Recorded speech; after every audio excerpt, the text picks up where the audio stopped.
తాకట్టులో ఉన్న మీ బంగారం ఈ రోజు ఎంత ధర చేస్తుందో కొమ్మూరి గోల్డ్ వాళ్ళకి కాల్ చేస్తే ఫ్రీ గోల్డ్ కాస్ట్ చెక్ చేసి చెప్తారు. వీళ్ళు పరాకాష్ఠకు వెళ్తున్నారండి.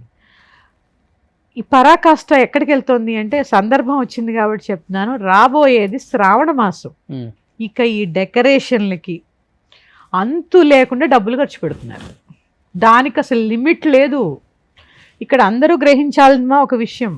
అందరూ మీరు వరలక్ష్మి వ్రతం కథ విన్నారా? ఎప్పుడైనా విన్నారా? నేను లాస్ట్ వరలక్ష్మి వ్రతం నేను మా వైఫ్ కూర్చొని చేశాను కదా. చారుమతీదేవికి లక్ష్మీదేవి కల్లో కనిపించింది. రేపు ఫలానా రోజు ఫలానా పూజ చేసుకో అని చెప్పింది.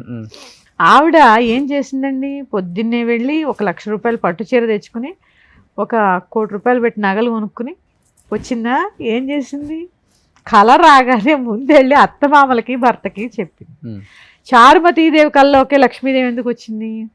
గయ్యాళిగా లేకుండా చక్కగా ఇరుగు పొరుగు వారితో చక్కగా కలిసిమెలిసి ఉంటూ మితంగా మాట్లాడుతూ దానాది కార్యక్రమాలు చేస్తూ సేవ చేస్తూ ఉంది కాబట్టి, అత్తమామలకి సేవ అనుకోండి, అది బయట అనుకోండి, ఇంట్లో అనుకోండి, ఒక గృహిణి ఎలా ఉండాలో అలా ఉంది కాబట్టి ఇదే లక్ష్మీతత్వం.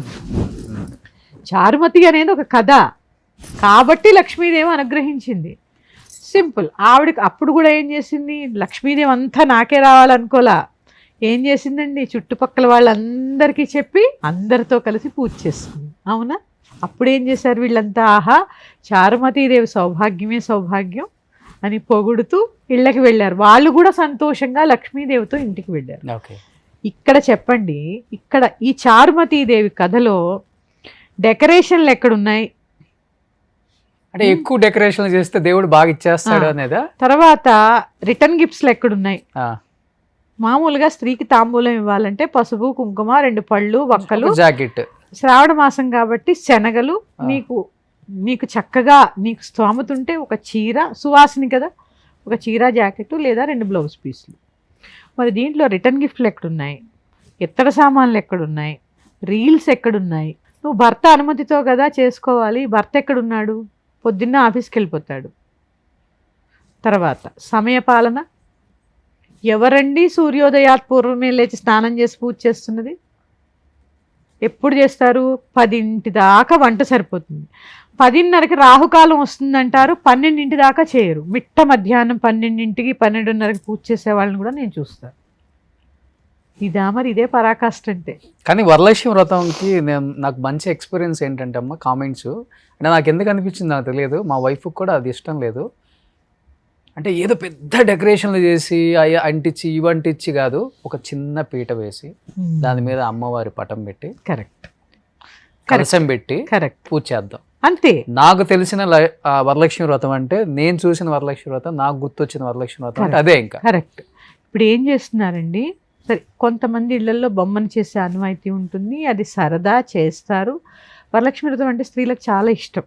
నువ్వు లక్ష్మీదేవిని ఎలాగైనా అలంకరించుకో నాన్న, కానీ ఆడంబరమైనటువంటి అలంకారాలు ఇక పేరంటానికి వెళ్తే నేను చెప్తున్నాను, విమర్శ అనుకోండి ఏమనుకోండి, ఇల్లు దులపడంలోనే జీవితం అయిపోతుంది వీళ్ళకి. పేరంటాళ్ళు వచ్చే లోపల శుక్రవారం ఉండదు, ఏముండదు, మొత్తం అన్ని దులిపేస్తుంటారు. లక్ష్మీ పూజ చేసుకున్నావు అక్కడ నువ్వు, ఆ రోజు దులిపి తుడిచేస్తే ఎట్లా? ఆ లక్ష్మి నీ ఇంటి ఉండాలి కదా.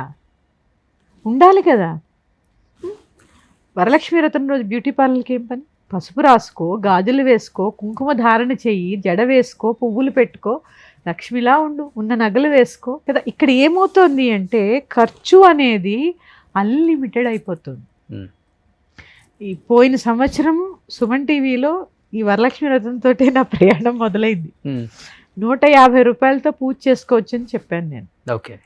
చాలా మంది విమర్శించారు, 150 రూపాయలతో పూజ ఎలా చేసుకోవాలి అని. 2 అరటిపళ్ళు, 1 కొబ్బరికాయ, 1 జాకెట్ ముక్క, ఇంట్లో ఉన్న ఏదో చెంబు, అయిపోయింది వరలక్ష్మి వ్రతం. నువ్వు వండుకునే అన్నం. ఇది ఎందుకు చెప్పాను తెలుసా అమ్మా, వరలక్ష్మి వ్రతం అంటే ఇలాగే చేసుకోవాలి అని చెప్పి పాపము సామాన్యులు, రోడ్లు ఊడ్చేవాళ్ళు, మీరు చూడండి, కూలి పనికి వెళ్ళేవాళ్ళు పూజ మానేసి మన ధర్మాన్ని వదిలేసి పక్క మతాలకు మారిపోతున్నారు. అవును. ఎందుకంటే పూజ అంటే కాస్ట్లీ అని చెప్పి ఒక భయం. కావాలని కాదండి వాళ్ళు వెళ్ళేది, అమ్మో ఇక్కడ ఉంటే పూజ అంటే ఇంత భయం, ఇంత ఖర్చు, మా వల్ల కాదు, ఇవన్నీ చేయాలంటే మా వల్ల కాదు అంటే ఇవన్నీ చెయ్యాలని చెప్పి ఒక ట్రెండ్ సెట్ చేసేస్తున్నాం మనం. మన గురించి ఆలోచిస్తున్నాం తప్ప మన ధర్మం గురించి ఆలోచించడం లేదు మనం. ఎప్పుడైతే నేను ఎక్స్పీరియన్స్ అయ్యానా, మా పీఠం దగ్గర రోడ్లు ఊడ్చుకునే ఆవిడ వచ్చి నా కాళ్ళు పట్టుకుని ఏడ్చింది. అమ్మ మీరు ఫోన్లో చూసిందట 150 రూపాయలు పూజ చేసుకోవచ్చు అని చెప్పానని. అంతే అమ్మ, నాకు 200 రూపాయలు ఖర్చు అయింది, నేను బాగా పూజ చేసుకున్నాను, నాకు చదవడం రాదు, మా పిల్లలు చదివారు పుస్తకం కొని. ఎంత బాగుందండి. ఆ అమ్మాయి మన ధర్మం మారమన్నా మారుతుందా? నీ ఇష్టం, నువ్వు నీ దగ్గర ఉంటే కోట్లు లక్షలు ఎన్నైనా ఖర్చు పెట్టుకో, కానీ సామాన్యుడి గురించి కూడా ఆలోచించాలి కదా. వాళ్ళు కూడా మన ధర్మంలోనే ఉన్నారు. వీళ్ళని కూడా గుర్తుపెట్టుకోండి. మీరు ఏదైనా పూజలు మీరు అప్లోడ్ చేసే ముందు పూజలు చేసి ఇలా నగలు కొన్నాము, ఇలా చీరలు కొన్నాము, ఇలా డెకరేట్ చేసాము అంటే సామాన్యుడు భయపడుతున్నాడండి. పక్క వాళ్ళు ఇలా చేశారు, పూజ అంటే ఇలా చేయాలేమో అని భయపడే స్థితికి పూజలు తీసుకొచ్చేస్తున్నాం. ఇదే పరాకాష్ట. సరే, జపాలు మంత్రాలు అన్నీ పక్కకు పెట్టండి, మొదటి పరాకాష్ట ఇది.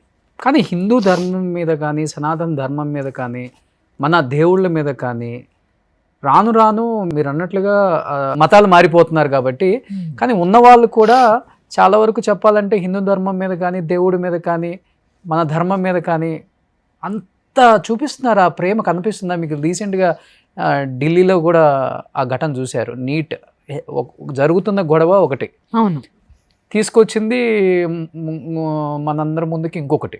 చూశారు మీరు? అవును అవును. ఇక్కడ ఏంటంటే అమ్మా, ప్రతి ఒక్కళ్ళకి మన హిందూ ధర్మాన్ని విమర్శించడం అనేది ఒక ఫ్యాషన్ అయిపోయింది. ఎందుకంటే శంకరాచార్యులు చతురామ్నాయ పీఠాలని స్థాపించారు. విన్నారా ఎప్పుడైనా? చతురామ్నాయ పీఠాలు. తర్వాత సైనికులు గస్తీ కాస్తూ ఉంటారు మనకి. ఇవి మనల్ని రక్షిస్తున్నవి. మంత్రబలంతో చతురామ్నాయ పీఠాలు మన భారతదేశాన్ని రక్షిస్తున్నాయి నలుమూలల. తర్వాత మన సైన్యం రక్షిస్తుంది. ఇవాళ పిల్లల ధోరణి ఎలా అయిపోయిందంటే, నేను విన్నాను, సైన్యాన్ని కూడా విమర్శించి దేవతల్ని కూడా విమర్శించేటటువంటి రాముణ్ణి కృష్ణుని. ఒకళ్ళేంటన్నా, ఇక్కడ పెద్ద లేదు చిన్న లేదు, ప్రవచనకర్తలు లేరు. నిజంగా చెప్తున్నాను, ఇవాళ ప్రవచనకర్తల్ని విమర్శిస్తూ ఉంటారు, చెత్త కామెంట్స్ పెడుతూ ఉంటారు. నీలో లోపం లేదా? అసలు వాళ్ళు ఎంత చదువుకుని ఎంత సాధన చేస్తే నువ్వు ఒక పుస్తకం చూడకుండా ఒక 10 నిమిషాలు 4 శ్లోకాలు చెప్పు. అట్లాంటిది అష్టావధానాలు శతావధానాలు చేసి ఒక స్థాయికి వెళ్ళి ఏదో మనకి జ్ఞానాన్ని అందించాలని చెప్పి వాళ్ళు బయటకు వచ్చి మొదలు పెడితే ఈవేళ వాళ్ళని విమర్శించే స్థాయికి పిల్లల దగ్గర నుంచి ఉన్నారు. ఇక్కడ అవగాహన లోపం. ఎందుకంటే మన ధర్మం గురించి తెలియకపోవడం. ఇవాళ పిల్లలు నిజంగా చెప్తున్నాను, మన ఆర్మీని కూడా వాళ్ళు చాలా అనకూడని మాటలు, దేవుణ్ణి అనకూడని మాటలు. ఇక్కడ అసలు మీరన్నట్టు అయ్యిందేమో పేపర్ లీక్, నీట్ ఎగ్జామ్ ఏదో అది లీక్ అయిన పేపర్. ఇది ఎన్నిసార్లు జరుగుండదు? ఇక్కడ అసలు మన ధర్మం గురించి, మన దేవతల గురించి, ఇండియన్ ఆర్మీ గురించి ఎందుకు అసలు ప్రస్తావన వచ్చింది అంటే, ఆ పిల్లల మైండ్ సెట్ చూడండి ఎలాగైపోతుంది అనేది. ఎందుకంటే అమ్మా, చిన్నప్పటి నుంచి మన ధర్మాన్ని తల్లిదండ్రులు బోధించకపోవడం వల్ల వస్తున్నటువంటి అవగాహన లోపం. నా పిల్లలు వినరు అనేది చాలా తప్పండి, చాలా తప్పు. వినేలాగా చెప్పడమే తల్లిదండ్రుల కర్తవ్యం. ఇద్దరూ వర్కింగ్ అయిపోతున్నారు, పేషెన్స్ ఉండట్లేదు, తెచ్చుకోవాలి. లేకపోతే ఇలాగే తయారవుతారు. ఇప్పుడు 10 మంది, ఇప్పుడు ఒక హిందువు, నేనే ఉన్నాను, నేను హిందువుని, అదే స్థానంలో నా కూతురు విమర్శించి ఉంటే నేను అక్కడే చెప్పుతో కొట్టి వెనక్కి రావాలి. ఎందుకంటే అసలు ఆ జరిగే సందర్భం ఏంటి, ఆ పిల్లలు మాట్లాడే మాటలేంటి అంటే, ఏది జరిగినా మన హిందువుల మధ్యలో చిచ్చు పెట్టడం అనేది అవసరం. ఇక్కడ యువత మేల్కోండి. మనం ఇక్కడ జాతి లేదు, మతం లేదు, వర్ణం లేదు, వర్గం లేదు. భారతదేశంలో పుట్టినటువంటి ప్రతి పౌరుడు, భారతదేశ ప్రతి పౌరుడు ఐక్యంగా ఉంటేనే భారతదేశం రక్షింపబడుతుంది. మన హిందూ ధర్మాన్ని విచ్ఛిన్నం చేయడానికే జరుగుతుంది. ఓకే, ఇప్పుడు కొంతమంది చెప్తుంటారు, అన్నం తిన్న తర్వాత అదే కంచంలో చేయి కడుక్కోకూడదు అంటారు, ఇదిలిచ్చకూడదు అంటారు. అవును, అదొకటి నేను ఎక్కువగా వింటుంటా. ఇంకొకటి 2 చేతులు పెట్టి తలలో గోక్కోకూడదు అంటారు. అవును, ఏంటి అసలు దీనికి? ఇవన్నీ అశుభ లక్షణాలు. ఎందుకంటే ఇప్పుడంటే నాన్న, పూర్వం పెంకుటిల్లో పాకల్లో కూడా ఉండేవాళ్ళం మేము. మాది పెద్ద పొలం ఉంటే పొలంలో పెద్ద పాక ఉండేది. ఆ పాకలో భోజనం చేస్తూ ఉంటే కింద కూర్చుని భోజనం చేసేవాళ్ళం. ఇప్పుడు డైనింగ్ టేబుల్ వ్యవస్థ వచ్చింది. ఇక్కడ ఏ వ్యవస్థ వచ్చినా ముందు మనం తెలుసుకోవాల్సింది ఏంటి అంటే అన్నం పరబ్రహ్మ స్వరూపం కదా. ఇక్కడ ఎంగిలి కంచం ఇట్లా తిన్న వెంటనే తీసేస్తూ ఉంటాం మనం. ఎలా తీస్తాము? అన్నం అనేది పరబ్రహ్మ స్వరూపం. ఇక్కడ నువ్వు తినే పదార్థానికి విలువ ఇస్తున్నావా లేదా? ఎంగిలి నోటితో మాట్లాడకూడదు, ఎంగిలి చేత్తో ఎవరిని ముట్టుకోకూడదు. నువ్వు తిన్న కంచాన్ని, తిన్న పదార్థానికి, ఎందుకంటే మనం ఇది ఎక్కడ లోపం వస్తుందంటే అన్నం అనేది బ్రహ్మార్పణం, బ్రహ్మహవి, బ్రహ్మాగ్నో బ్రహ్మణాహుతం, బ్రహ్మైవతేన గంతవ్యం, బ్రహ్మకర్మ సమాధిన. నువ్వు తినే ఆహారమే ఆ బ్రహ్మస్వరూపము. నువ్వు తినే ఆహారమే నీ మనస్సు, నీ శరీరం. ఆహారం తింటేనేగా శరీరం ఏర్పడుతుంది. నువ్వు తిన్న ఆహారమే నీ మనస్సు, నీ ఆలోచన. మీరు గ్రహించండి, చాలా మసాలాలు తిన్నారనుకోండి, రజోగుణం ఎక్కువైపోయింది, ఆలోచన కూడా అంతే ఉంటుంది. సాత్వికమైన ఆహారం ఇందుకే ఉంటుంది. ఇక్కడ ఏది తీసుకున్నా నువ్వు ఆహారాన్ని గౌరవించడం అవసరము. ఖచ్చితంగా ఎంగిల్ చేయి కడుక్కున్నాకే కంచెం తీయాలి. కంచంలో చెయ్యి కడుక్కునే అలవాటు అస్సలు ఉండకూడదు. మా చిన్నప్పుడు మా అమ్మమ్మ చెప్పేవారు, తిన్న కంచంలో చెయ్యి కడిగేస్తే ఉన్నదంతా ఊడ్చుకుపోతుందట. అంతే, అదంతే. ఇప్పుడు మంచం మీద కూర్చొని అమ్మ నీళ్ళు పోయేవి అంటూ అదే చేత్తో కడుక్కోడు. ఈ మంచం మీద కూర్చుని భోజనం చేయడం కూడా చాలా కరెక్ట్ కాదు నాన్న, కరెక్ట్ కాదు. మంచం మీద కూర్చుని భోజనం చేయకూడదు. టేబుల్ మేనర్స్ అనుకోండి, ఇప్పుడు ఎవరి కింద కూర్చుని భోజనం చేయట్లేదు. ఆ టేబుల్ మేనర్స్లో ఒకళ్ళ కంచాల్లో ఒకళ్ళు వేసుకు తినకుండా, ఇది మనకు కరోనా నేర్పిందా లేదా? ఎంగిల్ తినకూడదు, షేక్ హ్యాండ్స్ ఇచ్చుకోకూడదు, మనకి కోవిడ్ నేర్పిందా లేదా? కోవిడ్ తర్వాత అందరూ ఎంగిల్ తినడం మానేశారా లేదా? ఇది మన ధర్మం ఎప్పుడో చెప్పిందిగా. ఒకళ్ళ నోట్లో ఒకళ్ళు పెట్టుకోవడం, ఇవన్నీ మన ధర్మ విరుద్ధమేగా. ఇదే అక్కడ పాటించాలి. ఇదే టేబుల్ మేనర్స్. ఎవరి కంచంలోది వాళ్ళు తినాలి. పిల్లలకి తల్లి పెట్టడం వేరు. కానీ అందరూ కలిసి భోజనం చేస్తున్నప్పుడు ఎంగిలి చేత్తో వడ్డించుకోవడం, ఎడం చేత్తో వడ్డించుకోవడం, కింద కంచంలో చేయి కడగడం, ఇవన్నీ అశుభ లక్షణాలు. అలాగే మీరు తలలో 2 చేతులు పెట్టి గీరడం కూడా అశుభ లక్షణం. ఇప్పుడు ఇందాక లక్ష్మీదేవి గురించి మాట్లాడుకున్నాం, ఇవన్నీ వ్యతిరేక చర్యలు అనమాట. శుభ్రంగా ఉండడం. ఎందుకంటే నాన్న, గోల్డ్ అనేవి చచ్చిపోయాక కూడా సజీవంగా ఉంటాయట కొంత సమయం. అవునా? జుట్టు గోల్డ్ ప్రాణం ఉంటుందట ఇంకా. ఓకే. అందుకని ఎన్ని సంవత్సరాలమ్మా? చాలా రోజులు ఉంటుంది. అందుకే మీకు కొన్ని తాంత్రికాల్లో కూడా ఇవి వాడుతూ ఉంటారని మనం వింటూ ఉంటాం. గోల్డ్ ఎక్కడ పడితే అక్కడ పడేయకండి, జుట్టు ఎక్కడ పడితే అక్కడ పడేయకండి అని చెప్తూ ఉంటారు. అవును. పిల్లలు వీటికి ప్రాణశక్తి ఉంటుంది. మనం తీసేసినా కూడా కొంత సమయం ప్రాణశక్తి ఉంటుంది. ఈ ఇన్ఫెక్షన్స్ ఇట్లా మన గురించే చెప్తా, దీంట్లో ఇంకా సజీవంగా మిగిలి ఉంటుంది. అందుకే ఇట్లా, ఎందుకంటే మనం చేసే కర్మలన్నీ జుట్టులోనే ఉంటాయి, తలలోనే ఉంటాయి. అహం అంతా తలలోనే ఉంటుంది. ఇది మళ్ళీ చేతులు కడుక్కోలేదనుకోండి, విషంగా ఆహారం లోపలికి వెళ్తుంది, నోట్లో పెట్టుకుంటాంగా. అందుకే ఇట్లా మన కోసమే నాన్న అన్నీ చెప్తా, పాటిస్తే బాగుంటాం. చాదస్తం అనుకుంటే ఏం చేయలేదు. కానీ ఇప్పుడు మీరు అన్నట్లుగా ఎడం చేత్తో కూడా వడ్డించుకోకూడదు అంటారు కదా. వడ్డించుకోకూడదు, కానీ అది తప్పదు. చాలా వరకు 90% తప్పదు. అన్ని బఫే మీల్స్ వచ్చిన తర్వాత తప్పదు. ఇంట్లో నేను చెప్తుంది, ఎవరో వడ్డించాలి, లేదా వైఫ్ వడ్డించాలి, లేదా వైఫ్ జాబ్కి వెళ్ళిపోయిందంటే. అందుకే నాన్న, గృహిణి పాపం వండిన తర్వాత తను వడ్డించేసిన తర్వాత తింటుంది, ఏం పర్వాలే, ఆ అమ్మాయి తింటుంటే మీరు వడ్డించవచ్చు. ఇప్పుడు దీంట్లో పరస్పరం అనురాగం కూడా పెరుగుతుంది ఒకళ్ళకొకళ్ళు వడ్డించుకోవడం వల్ల. ట్రై చేసి చూడండి. ప్రతి ఓడని తింటికి పోతే పాపం భార్య నేను పెడతాను అంటది, నేను పెట్టుకొని తింటాలే అంటాం. భర్తలకు కామన్ అయిపోయింది. అలా ఎడం చేత్తో వడ్డించుకోకపోవడం, ఏ చెయ్యి దానికి వాడతామో దానికే వాడాలి. అంటే ఇక్కడ ఎడమ అనేది ఎందుకు అంటే అంతే. అక్కడ వద్దు అన్న పని ఎందుకు చేయాలి? దానివల్ల ఏమన్నా దోషం వస్తుందేమో. ఎందుకంటే నాన్న, ఆహారం తినేటప్పుడు ఒక దోషం, ఆ పండించిన స్థలంలో ఒక దోషం, ఆ పండించిన రైతు యొక్క ఆలోచన కూడా అందులో ఉంటుంది. ఇవన్నీ శుద్ధి చేసుకుని, అందుకే అన్నంలో కంచం వేసుకోగానే పశువు ఏం చేస్తుంది, గడ్డేయగానే గబగబా నవ్వులేస్తుంది. కానీ మనిషి అన్నాన్ని ప్రసాదం కింద మార్చుకున్నారనుకో, ఏమవుతుంది? ప్రసాదం తిని సాత్వికమైన లక్షణాలు వస్తాయి. అందుకే అన్నాన్ని ఏది వండు, నువ్వు నీ ఇష్టం, నువ్వు ఏది వండుకొని నీది తినకూడదు అనేటటువంటి చెప్పేటటువంటి అర్హత నాకు లేదు. నీ కుటుంబ వ్యవస్థలో నీకు కొన్ని వచ్చాయి, అది నీ మాంసాహారం అవ్వచ్చు, ఏది అవ్వచ్చు. కంచం ముందు పెట్టుకుని శ్రీమాత్రే నమః అనుకోండి, అంతే. మళ్ళీ దేవుడికి ఇది పెట్టచ్చా అంటే అన్నం ప్రసాదం అవ్వాలంటే ఏదైనా ఒకసారి శ్రీమాత్రైన మహా అనుకుంటే ఏదైనా అంతే. చిన్న మరి చిన్న ఏదైనా అన్ని పోతాయమ్మా. మంత్రాలు రావాలని ఏముంది నాన్న, ఆ.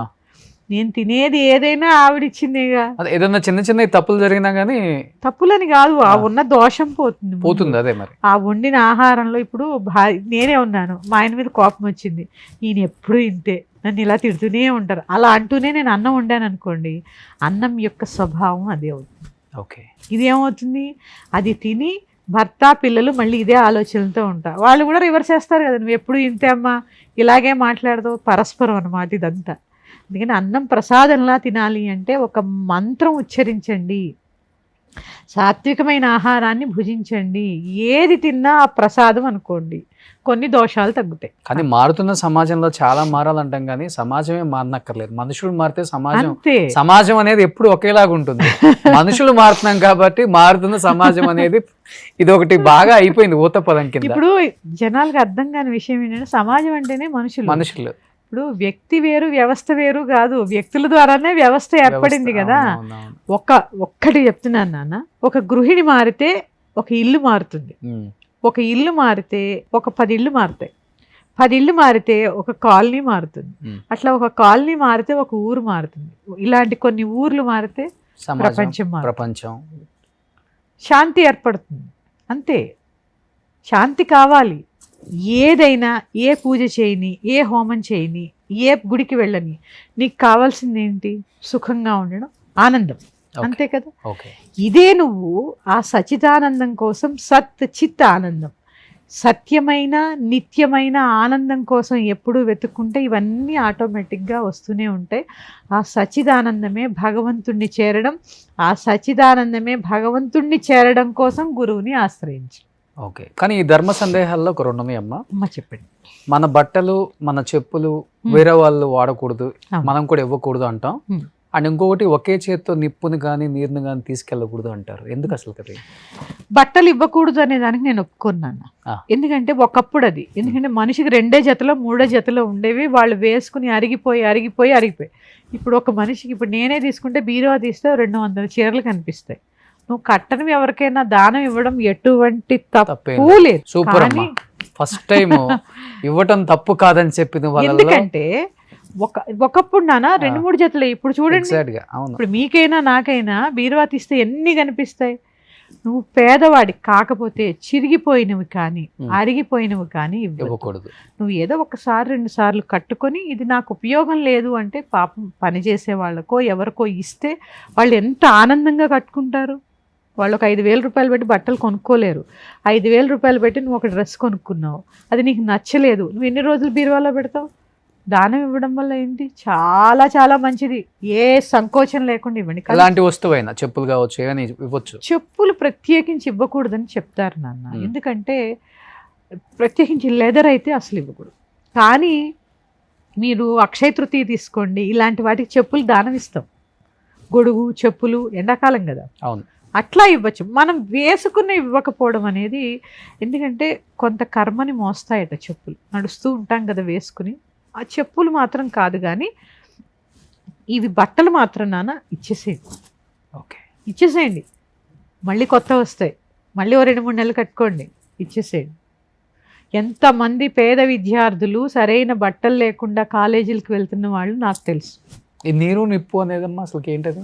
నీరు నిప్పు అనేది మామూలుగా ఏంటంటే, మనకి ఇంట్లోంచి ఎవరైనా శివైక్యం అయ్యారనుకోండి, నీరు నిప్పు అనేవి 2 శత్రువులు.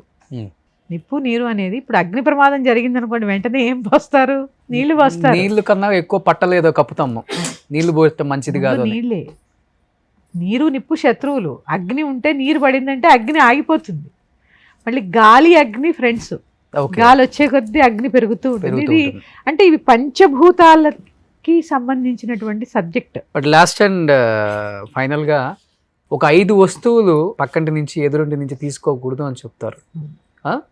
ఏంటి 5 వస్తువులు అసలుకి? 5 వస్తువులు ఆడవాళ్ళైనా మగవాళ్ళు కూడా పాటించాలి? ఎవరైనా పాటించవచ్చు. కాకపోతే నాన్న ఇవన్నీ నేను కన్సిడర్ చేయను. కాకపోతే సాయంత్రం మాత్రం పెరుగు పాలు ఇవ్వకూడదని, ఏదో ఉల్లిపాయలు అరువు తేకూడదని మా అమ్మమ్మ ఎప్పుడు చెప్తూ ఉండేది, ఉప్పు చేత్తో పుచ్చుకోకూడదని. ఇవి నమ్ముతాను తప్ప ఎవరైనా ఇప్పుడు శుక్రవారం అయినా ఏదైనా పాపం అవసరం ఉండి వస్తే నేను ఇచ్చేస్తాను. మీరు ఇస్తారు? ఇస్తాను. ఓకే. ఎందుకంటే సేవే నా ధర్మం. ముందు మనిషిని మనిషిగా చూడడం ధర్మం. మనిషిని బట్టి వ్యవస్థ ఏర్పడింది తప్ప వ్యవస్థను బట్టి మనిషి ఏర్పడలేదు. ఇవి ఏమవుతాయంటే ప్రతి దానికి సెంటిమెంట్స్ అయిపోయి దీన్ని మళ్ళీ ఆ పూజకి కనెక్ట్ చేసి కుడితిలో బడ్డలకల్లా ఇక్కడే తిరుగుతూ ఉంటాం. ఎందుకంటే ఇవన్నీ పక్కకి పెట్టేస్తేనే అసలైన పరబ్రహ్మతత్వాన్ని చూడగలం. అసలైనటువంటి ఆధ్యాత్మికత అర్థం కావాలి అంటే ఇవన్నీ ముందు వదిలేయాలి. ఇవన్నీ చెడు అలవాట్లో ఒక భాగం. నీ స్నేహితుడు ఉన్నాడండి, నీ ప్రాణ స్నేహితుడు ఉన్నాడు, వాడికి చాలా కష్టం వచ్చింది, ఆ రోజు శుక్రవారం అయింది, డబ్బు ఇవ్వాలి, ఇస్తారా ఇవ్వరా? 200%. కానీ ఇవ్వని వాళ్ళు చాలామంది ఉన్నారు. ఒక మూఢనమ్మకం. కష్టంలో ఉన్న వాడికి సహాయం చేయడమే నీ ధర్మం. కాకపోతే సాయంత్రం అయిన తర్వాత పాలు, పెరుగు, ఊరగాయ, ఉప్పు, తర్వాత ఈ ఉల్లిపాయలు, కొన్ని లక్ష్మీప్రదమైనటువంటి వస్తువులు ఇంటి నుంచి బయటికి వెళ్ళకూడదని ఇవ్వద్దంటారు తప్ప. ఓకే, 5 వస్తువులు. ఈ తప్ప ఇప్పుడు ఎవడో ఉన్నారండి, సాయంత్రం అయింది, ఎండాకాలం వచ్చింది, వడదెబ్బ తగిలింది, మన ఇంటి ముందు పడిపోయాడు, కాస్త మజ్జిగ మంచినీళ్ళు ఇస్తాంగా. అక్కడ పరిస్థితిని బట్టి మనం వ్యవహరించడం అనేది చాలా అవసరం. కానీ మీరు చెప్పింది నేను ఒకటి ఇప్పటికీ షాకింగ్. మీ నాన్నగారికి గురువు గారు 400 సంవత్సరాలు ఇప్పటికీ హిమాలయాస్ లో వశిష్ఠ గుహ హిమాలయాల్లో వారు ఎప్పుడైనా వెళ్ళారా మీరు హిమాలయాస్ కి? లేదు. ప్రయత్నం చేశారా? ప్రయత్నం చేసిన విఫలమైందా? వెళ్ళలేకపోయారా? లేదు. ఎందుకంటే నాకు గృహస్థుగా ఇప్పుడే చెప్పానుగా, నా పతిదేవులు అనుమతిస్తేనే అక్కడికి వెళ్ళాలి. నా గురువులు నాకు సన్యాసాశ్రమ దీక్షకి పరిమితం నాకు ఇవ్వలేదు. అంటే చూడటానికి అసలు ఏంటి అనేది చూడటానికి. ఇక వెళ్ళామంటే అక్కడే ఉండిపోయేటటువంటి సాధనలో ఉన్నాం కదా, వెళ్తే తిరిగి రాబుద్ధి అవదు. ఓకే. ఇంకా బాధ్యతలు ఉన్నాయి. ఇంకా కానీ వెళ్ళొచ్చిన వాళ్ళు అప్పుడప్పుడు వస్తుంటారు కదమ్మా, ఏదన్నా అనుభవం వాళ్ళు షేర్ చేసుకున్నారు వాళ్ళతో? ఎందుకుండవు నాన్న, హిమాలయము ఇక్కడ ఒకటి గుర్తుపెట్టుకోండి, నేను చెప్తున్నాను, అంతర్ముఖ సమారాధ్య బహిర్ముఖ సుదుర్లభ. నువ్వు ఎప్పుడైతే అంతర్ముఖులై ఇక్కడ కూర్చున్నా హిమాలయాల్లో కూర్చున్నట్టే. అది నీ భావనలో ఉండాలి. అక్కడికి వెళ్ళొచ్చినంత మాత్రాన్ని ఏదో జరుగుతుందంటే ఏమీ జరగదు. ముందు మారాల్సిన నీ మనస్సు, బుద్ధి. అంతేనా? అంతే. కానీ కొంతమంది బాగా పీక్ లో ఉన్న స్టార్డమ్ ఉన్న వాళ్ళు, లేకపోతే పెద్ద పెద్ద బిజినెస్ మ్యాన్స్, వ్యాపారాల్లో కొంచెం నష్టపోయినా, లేకపోతే సినిమా ఆఫర్లు తగ్గినా, లేకపోతే పొలిటికల్ లీడర్లు ఫామ్ లో ఉన్న వాళ్ళు కిందకి పడిపోయినా ఎక్కువ హిమాలయస్కి వెళ్తారు తెలియకుండా, అక్కడ పూజలు చేయించుకుంటారు అంటే యోగులతో. మళ్ళీ వచ్చిన తర్వాత మళ్ళీ వాళ్ళకి ఎప్పుడులాగే పూర్వ వైభవం ఉంటుంది. ఇది చాలా జరుగుతుంది ఇప్పటికి కూడా అనే ఒక నానుడు ఉంది. Is it right? కాదు అని చెప్పడానికి లేదు, ఎందుకంటే మన ధర్మంలో లేనిది లేదు. కాకపోతే మీరు నన్ను అడిగారు కాబట్టి నేను ఈ భౌతికంగా విషయవాంజలికి దూరంగా ఉండాలి, తప్పదు. ఎందుకంటే నేనున్నది ఆవిడ కోసం, అమ్మ గురించి తెలుసుకోవాలి, నాతో పాటు 10 మందికి తెలియచేయాలి. ఈ భక్తిలో ఇప్పుడు భక్తి అనేది మనోవ్యాపారం అవ్వకూడదు. ఇది గ్రహించాలి. ఇది కావాలి, దేవుడి దగ్గరికి వెళ్ళి ఇప్పుడు మీరు అడిగారు, నాకు ఇది ఇస్తే నీకు రేపు వచ్చి కొబ్బరికాయ కొడతా.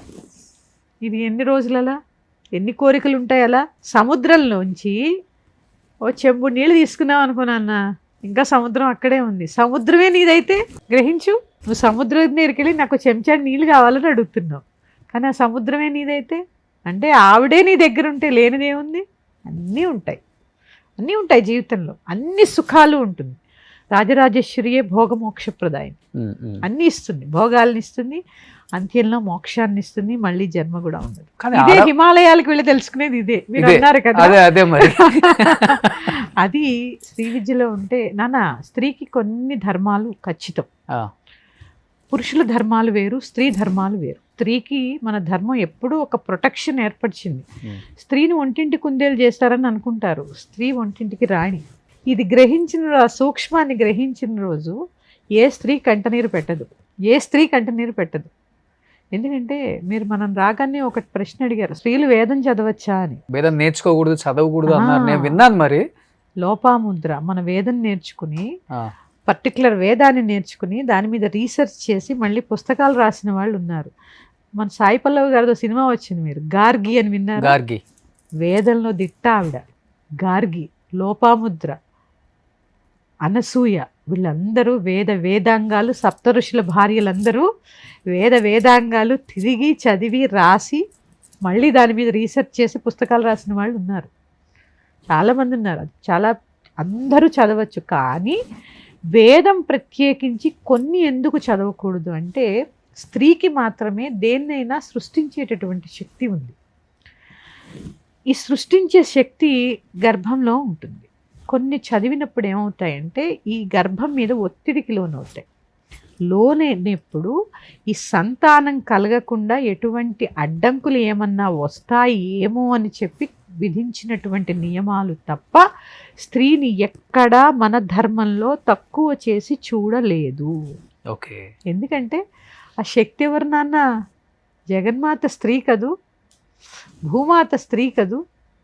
నువ్వు దుష్ట సంహారంలో నువ్వు మాట్లాడేటటువంటి కాళి, మహిషాసురమర్దని, చండి, నీకు డబ్బులు అవసరమైతే ఇచ్చే మహాలక్ష్మి, చదువు అవసరమైతే ఇచ్చేటటువంటి సరస్వతి, మరి వీళ్ళందరూ కూడా స్త్రీమూర్తులేగా.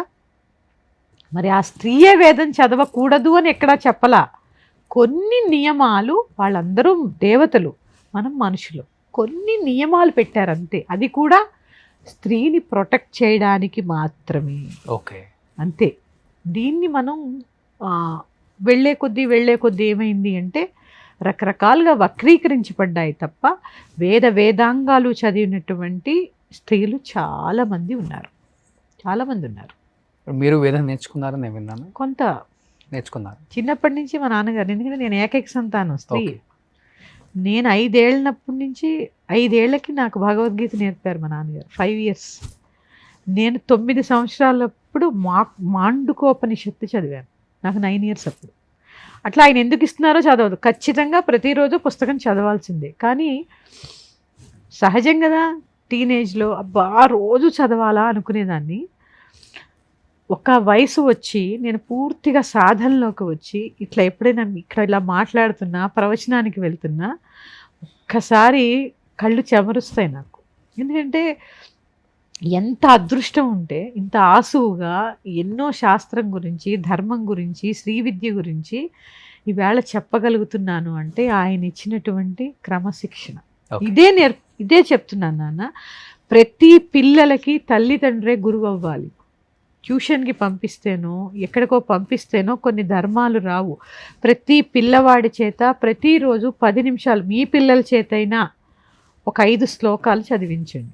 పొద్దున్న లేవగానే చేతులు చూసుకోవడం, ఎందుకంటే ఒక 5 నిమిషాలు సమయం వేయండి. ఇది సమాజానికి చాలా అవసరం. కరాగ్రే వసతే లక్ష్మి, కరమధ్యే సరస్వతి, కరమూలే స్థితే గౌరీ, ప్రభాతే కరదర్శనం. అంటే చేతి వేళ్ల చివర లక్ష్మీదేవి, చేతి మధ్యన సరస్వతి, చేతి చివర శక్తి ఉంది అని చెప్తున్నారు. అంటే ఇక్కడ భగవంతుడు ఎక్కడున్నాడని చెప్పాడు?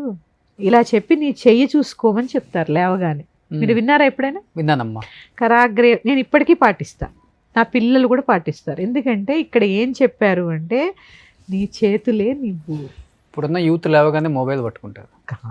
నీ చేతులే నువ్వు డబ్బులు ఎక్కడ లెక్క పెడతావు నాన్న? ఇలానే వేళ్ల చివరి లెక్క పెడతావు. చెయ్యి ముడిచి రాసేది ఎక్కడ చేస్తావు చూడండి, కర మధ్యే సరస్వతి, చెయ్యి మధ్యకి ముడుస్తావు.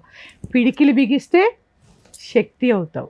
అంటే నువ్వే దేవుడు, అహం బ్రహ్మాస్మి అనేటటువంటి చెప్పిన ధర్మం నా ధర్మం. ఈ శ్లోకం చెప్పావంటే ఆ వాడిలోనే, ఆ పిల్లవాడు వాడిలోనే దైవత్వాన్ని గుర్తించేటటువంటి శక్తిని కలిగి ఉంటాడు. తర్వాత లేవగానే కాళ్ళు కింద పెడతాం. భూదేవికి ఒక నమస్కారం. సముద్రవసనే దేవి పర్వతస్థన మండలే, విష్ణుపత్ని నమస్తుభ్యం, పాదస్పర్శం క్షమస్వమే. కాళ్ళు కింద పెట్టగానే ఆ భూదేవిని క్షమించమని అడగడం. చూడండి, కృతజ్ఞత నేర్పుతున్నాం పిల్లలకి. మనం లేచిన దగ్గర నుంచి ఆ భూదేవిని తొక్కుతాం, ఉమ్ముతాం, చెత్త పడేస్తాం, నానా రకాలుగా మనం ఆమెను హింసిస్తున్నా తిరిగి ఒక్క మాట అందా అనదు. అంటే అక్కడ క్షమాగుణం నేర్పుతున్నాం పిల్లలకి. ఇక్కడ చూడండి మన ధర్మం ఎంత చెప్పిందో. లేవగానే తల్లిదండ్రులకి దండం పెట్టడం. మాతృదేవోభవ, పితృదేవోభవ, అతిథి దేవోభవ, ఆచార్య దేవోభవ, సమాజ దేవోభవ. చూడండి ఎంత ధర్మం, ఎన్ని గుణాలను నేర్పిస్తుందో. తల్లిదండ్రుల కాళ్ళకి దండం పెడితే నీ జన్మకి కారణం. నువ్వు ఇక్కడ, నేను ఇక్కడున్నాను, మీరు ఇక్కడున్నాను, మీ తల్లిదండ్రులకి మీరు రుణపడి ఉన్నారు. భౌతికంగా ఈ శరీరం ఉంది కాబట్టి నేను మాట్లాడగలుగుతున్నాను.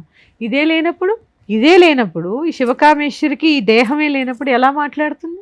అందుకని నా తల్లిదండ్రులకి నేను రుణపడి ఉన్నాను. అందుకే లేవగానే తల్లిదండ్రుల కాళ్ళు స్పృశించడం, ఇంటికి వచ్చిన అతిథికి మర్యాద చేయడం, రాగానే ఒక గ్లాస్ మంచినీళ్ళు, మా నాన్నగారు లేరండి మీరు బయట నుంచే వెళ్ళిపోండి కాదు. తెలిసిన వాళ్ళైతే తెలియని వాళ్ళకి తలుపు తీయమని నేను చెప్పను.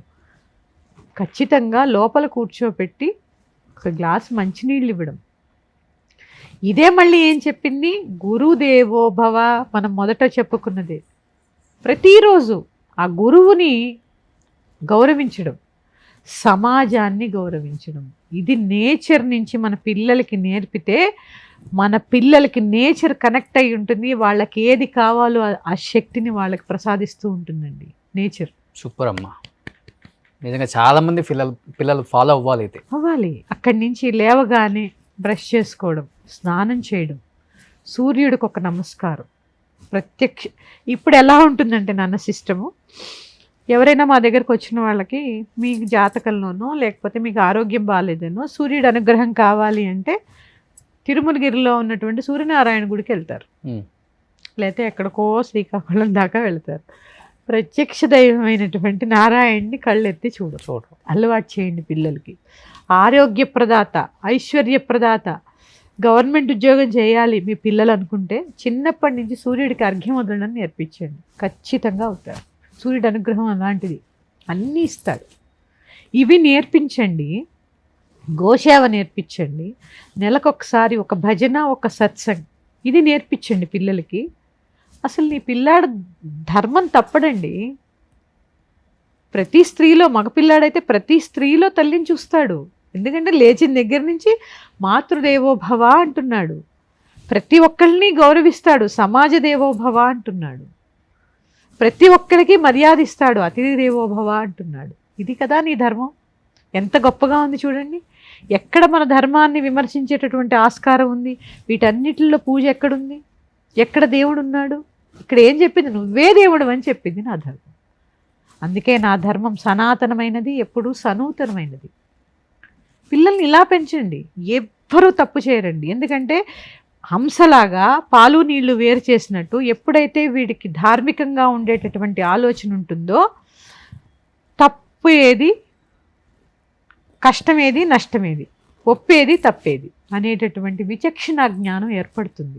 ఒకవేళ వీడేదైనా తప్పుదోవలోకి వెళుతున్నా, అరే ఈ పిల్లాడు చాలా మంచివాడే, లేచిన దగ్గర నుంచి సమాజంతో ఇలా ఉంటాడే అని సమాజం ప్రొటెక్ట్ చేస్తుంది, సమాజం రక్షిస్తుంది.